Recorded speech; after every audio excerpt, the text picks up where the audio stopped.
Jemaat yang dikasihi Tuhan, sebelum kita memulai segala aktivitas kita hari ini, sejenak marilah kita mendengarkan sapaan firman Tuhan. Dan sebelumnya kita bersatu di dalam doa.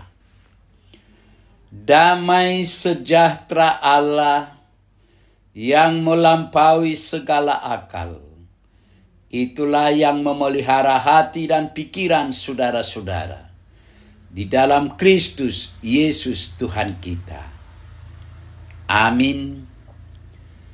Bapak, Ibu, saudara-saudara yang dikasihi Tuhan, firman Tuhan nats renungan untuk kita hari ini, Kamis 30 November 2023, sesuai dengan Almanak HKBP, tertulis dalam kitab 1 Tawarikh, pasal yang ke-28 ayat 20.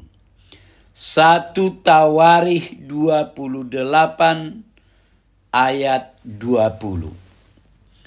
Lalu berkatalah Daud kepada Salomo anaknya, kuatkan dan teguhkanlah hatimu, dan lakukanlah itu.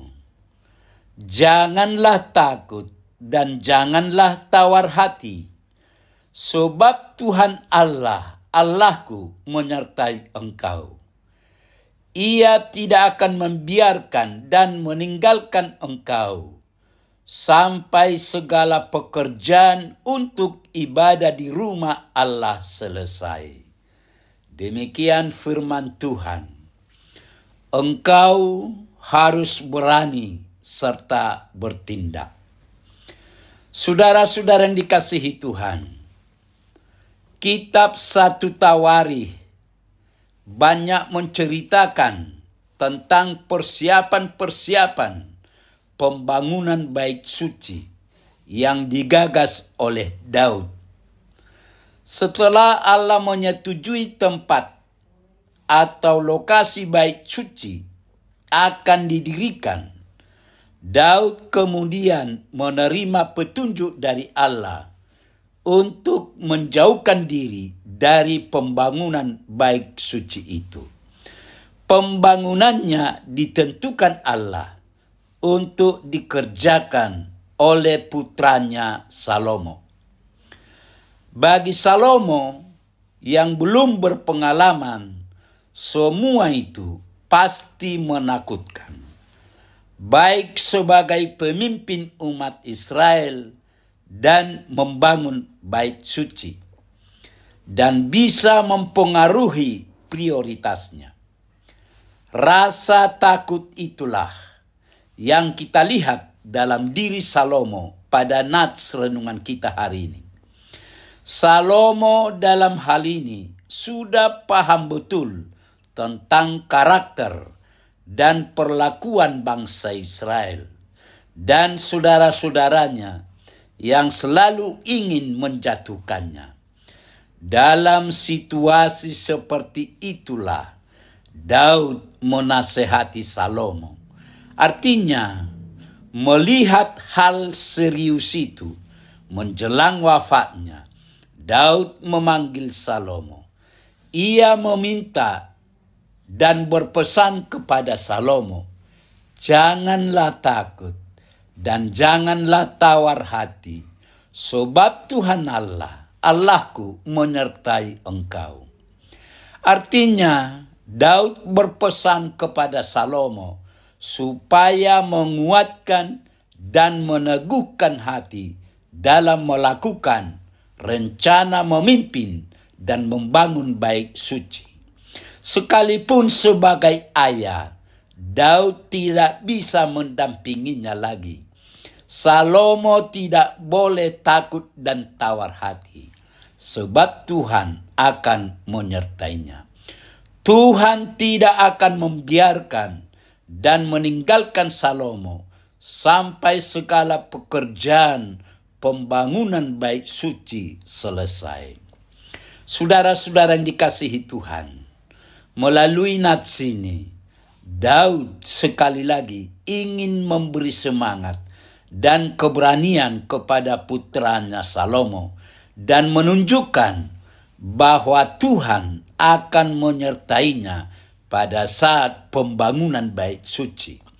Daud mengerti rasa takut dan khawatir Salomo dalam meneruskan tahta kepemimpinan Israel. Menurut Daud, salah satu hal yang dapat mengusir rasa takut itu adalah ketika Salomo mengakui dan beriman kepada Allah laut. Allah yang disembah oleh Daud tidak pernah meninggalkannya. Bagaimana dengan kita saat ini? Juga banyak hal-hal yang kita khawatirkan pada saat ini. Apakah itu masalah keluarga, anak, pekerjaan, dan lain sebagainya.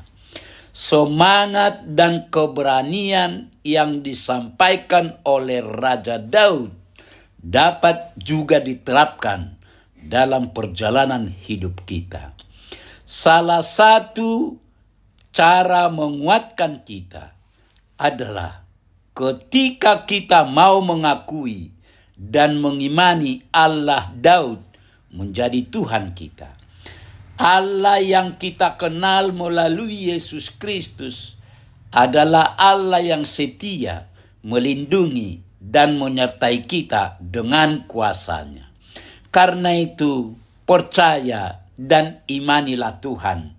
Allah berkuasa menyertaimu dalam berbagai macam kekhawatiran dalam hidupmu. Pembangunan bait Allah, terutama baitnya dalam hati kita, hendaknya juga harus dirampungkan. Kita juga boleh yakin dan percaya bahwa apa yang diyakini Daud, Tuhan akan menyertai engkau, juga akan menjadi bagian kita. Tangan berkat-Nya tidak akan ditariknya. Tuhan tidak akan meninggalkan kita sesaat pun juga. Benar, Tuhan menempati janjinya kepada Daud maupun Salomo.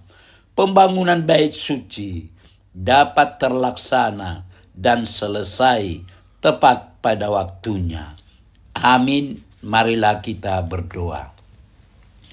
Tuhan Allah Bapa di sorga, terima kasih Tuhan. Pagi ini Tuhan telah menyapa kami lewat firman-Mu yang kudus. Firman-Mu mengingatkan kami agar kami tidak takut dan tidak tawar hati untuk menjalani liku-liku perjalanan hidup kami. Berkatilah firman-Mu ya Tuhan, agar firman-Mu itu menjadi terang bagi hidup kami. Demikian juga kami yang telah mendengar firman-Mu. Biarlah Tuhan yang tetap memberkati kami, pribadi lepas pribadi. Terima kasih Tuhan. Dalam Yesus kami berdoa dan mengucap syukur. Amin.